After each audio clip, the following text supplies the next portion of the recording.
Se você já investe em fundo imobiliário ou está pensando em investir, um indicador que você precisa conhecer bem é o Cap Rate. Esse é um nome que você vai ver se repetindo com bastante frequência, tanto nos relatórios gerenciais quanto nos fatos relevantes, quando houver a compra ou a venda de algum imóvel dentro de um fundo imobiliário. E o ponto é, como que eu consigo interpretar esse Cap Rate? O nível que foi negociado, tá bom ou tá ruim? Como é calculado? O que significa? Tudo isso eu vou falar com vocês no vídeo de hoje.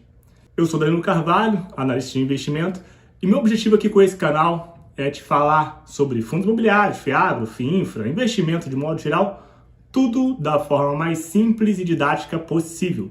Por isso, se esse tipo de conteúdo te interessa, já se inscreve aqui caso você ainda não seja um inscrito e ative o sininho de notificações para que você seja avisado todas as vezes que tiver um vídeo novo por aqui. E você que já acompanha aqui os conteúdos há mais tempo, já clica aí no botão de curtir, porque você sabe que aqui a gente só faz conteúdo de qualidade. Bom, então agora vamos falar sobre o Cap Rate. Primeiro, qual é o significado, né? O que é, de fato, esse Cap Rate? O Cap Rate nada mais é do que a taxa de capitalização, ou seja, o quanto que um determinado investimento imobiliário vai trazer de retorno para aquele fundo ou para aquele comprador. Então, basicamente, eu vou verificar qual é a capacidade atual de receita que eu consigo extrair daquele imóvel, frente ao valor que eu investi, o quanto eu paguei. Daí eu vou ter a minha taxa de capitalização, vou saber qual é o meu Cap Rate. À medida que eu for trazendo alguns exemplos e mostrando como é calculado esse indicador, as coisas vão ficar mais claras para você. Bom, vamos lá. Como que a gente calcula esse tal Cap Rate? Para calcular o Cap Rate, eu vou utilizar a receita anual advinda dos aluguéis daquele imóvel dividido pelo preço da aquisição. Então, vamos montar aqui um cenário hipotético, trazendo exemplos para você, em que um determinado fundo comprou um imóvel por 12 milhões de reais. E esse imóvel tem um aluguel mensal de 100 mil reais. Mas, como eu falei anteriormente, o cálculo é feito pela receita anual. Deste modo, eu vou ter 12 parcelas de 100 mil reais, o que resulta em uma receita anual de 1 milhão e 200. Então, pois bem, eu tenho 1 milhão e 200, que é a minha receita anual, dividido pelos 12 milhões, o que vai me dar uma taxa de capitalização, ou um Cap Rate, de 10%. E aí, claro, vem a questão, ok, Danilo, mas 10% é bom ou ruim? Calma, nós já vamos falar sobre isso um pouco mais para frente.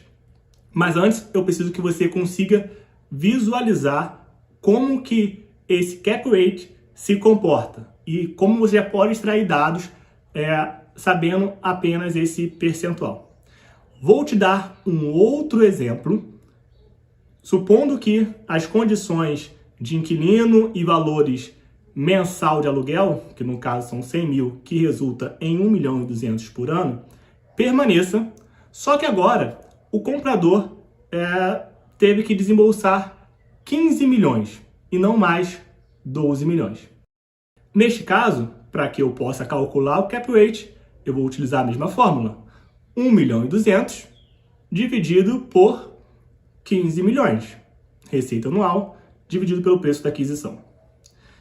Nesse segundo cenário, eu tenho um Cap Rate de 8%. Então, aqui vem a primeira reflexão para você. Sob a ótica do comprador, o Cap Rate, quanto maior, melhor, ou quanto menor, melhor? Vamos relembrar. No cenário A, em que a compra foi feita no preço de 12 milhões, o Cap Rate foi de 10%. Já quando foi feita a compra por 15 milhões, mantendo-se as condições da receita advinda desse imóvel, a gente teve um Cap Rate de 8%.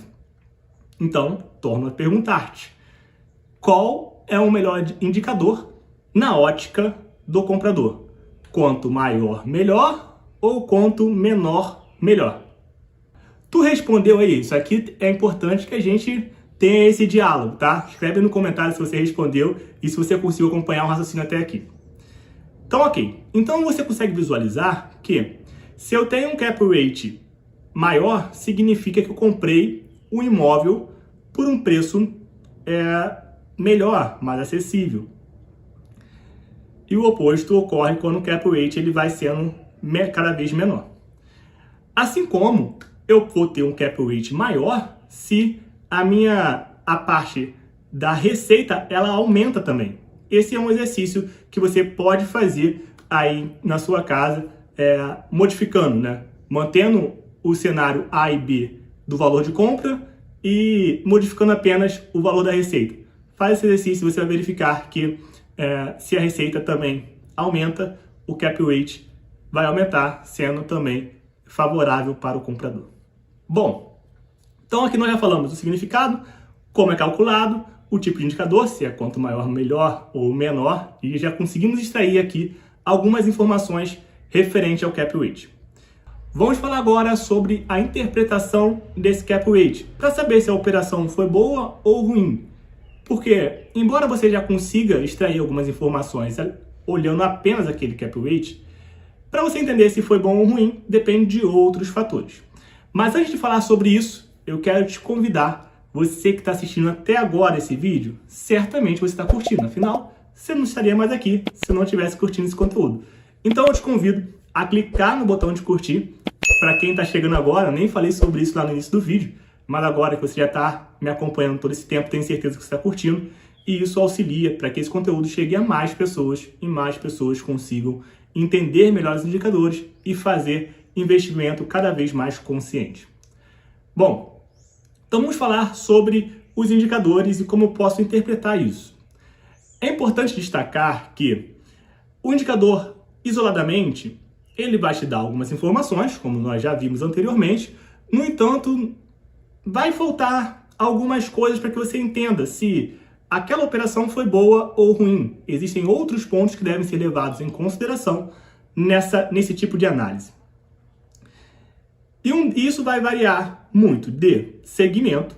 Afinal, você não deve comparar um cap rate de um segmento de logística com um segmento de shoppings, por exemplo. São cap rates diferentes, business diferentes, negócios diferentes, então não faz tanto sentido. Você vai precisar utilizar uma comparação entre segmentos. Então, tem um segmento de lajes corporativas, e aí um fundo imobiliário comprou um ativo com cap rate X, eu posso comparar com uma outra laje corporativa que também comprou com cap rate Y e verificar se a média dos preços de aquisição tem sido compatível com aquela operação ou não. E além do segmento, eu preciso levar em consideração outros fatores. Por exemplo, o padrão construtivo dos imóveis, a localidade, porque eu posso ter dois imóveis com o mesmo padrão construtivo, do mesmo segmento, porém em localidades distintas. E isso, naturalmente, vai interferir nessa comparação de cap rate. Por exemplo, eu posso ter um edifício de ótimo padrão construtivo na Faria Lima, e localizado em São Paulo, né? E também, ainda em São Paulo, um outro imóvel de lajes corporativas localizado em Alphaville, também com um ótimo padrão construtivo. Mas entenda, eu terei certamente cap rate diferente aqui, porque existem outros fatores que vão ser levados em consideração na precificação daquele imóvel. Por exemplo, quando eu olho para Faria Lima, o índice de vacância ele é inferior ao índice de vacância em Alphaville. A disponibilidade de imóveis na Faria Lima ela é muito menor do que eu tenho em Alphaville. A capacidade de reposição de imóveis é menor no Faria Lima do que em Alphaville. A capacidade de recuperação é maior na Faria Lima do que é em Alphaville. Então, estou trazendo aqui alguns exemplos que mostram que existem comparações que não vão fazer tanto sentido. Porém, quando eu olho aquisições nas mesmas regiões, eu consigo fazer comparações e entender se aquela negociação que o fundo fez foi interessante, saudável e que pode me gerar valor ou não. Então, quando eu falo de comparação, todos esses fatores devem ser levados em consideração.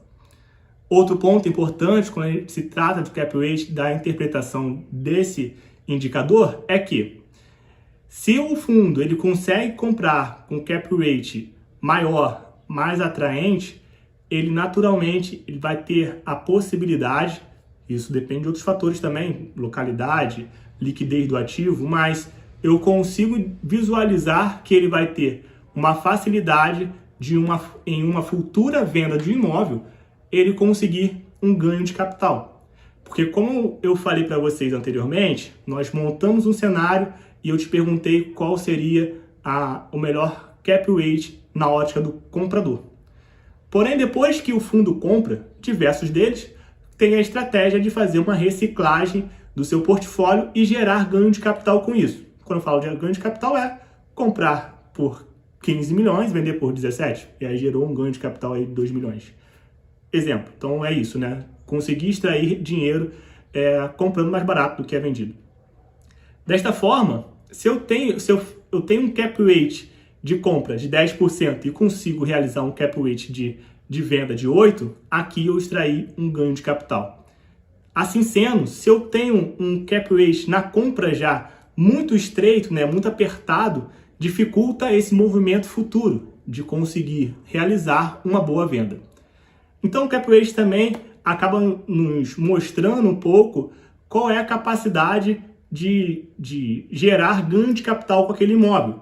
Porque assim como eu estou falando que haverá, né, nos fatos relevantes, nos relatórios gerenciais, o cap rate de compra, haverá outros fundos também vendendo seus imóveis. E você vai conseguir verificar qual foi o cap rate de venda naquela região e verificar se na compra foi muito entre o valor que foi comprado e que foi vendido, está muito próximo, e se tem pouco valor para se extrair ali. Existem outros fatores que vão movimentando esse cap rate no passar do tempo. Por exemplo, valorização do imóvel, porque assim como eu estou falando para você, isso é um cap rate foto, né? O preço da aquisição e o preço do aluguel naquele momento. Porém, depois de um ano, a gente pode ter uma valorização do imóvel e também uma valorização do preço do aluguel, correções que vão mudar esse cap rate, dando uma oportunidade de saída em um momento futuro. Ou de carrego interessante, uma vez que tem regiões que vale bastante carregar aí por mais tempo. Para finalizar, eu quero falar sobre um outro ponto que algumas pessoas acabam confundindo. Cap rate e dividend yield, ou o valor que você vai receber daquele fundo imobiliário. O cap rate, ele diz respeito àquele imóvel específico. Não significa dizer que você vai receber 10 ou 8% na sua renda mensal ali distribuída pelos fundos imobiliários. Porque o cap rate, ele diz respeito, né, àquele imóvel exclusivamente. E quando a gente olha para a receita, né, o lucro líquido de um fundo imobiliário, ele compreende não apenas um imóvel, a não ser que seja monoativo, mas falando aqui da maior parte, né, ele vai compreender diversos outros imóveis. E além disso, eu tenho a receita que esses imóveis entregam para o fundo, a despesa que um fundo como um todo gera, para aí sim ter o lucro líquido. Então, não se prenda e não se confunda. O cap rate não é o dividend yield, não é o valor que você vai receber anualmente de renda, tá? São coisas bem diferentes. Bom, eu vou finalizando por aqui. Eu espero que esse conteúdo tenha te ajudado a compreender melhor o que é o cap rate. Deixe aqui no comentário o que você achou desse vídeo. Pode deixar também algum tipo de sugestão. E agora a gente se vê no próximo vídeo. Até logo!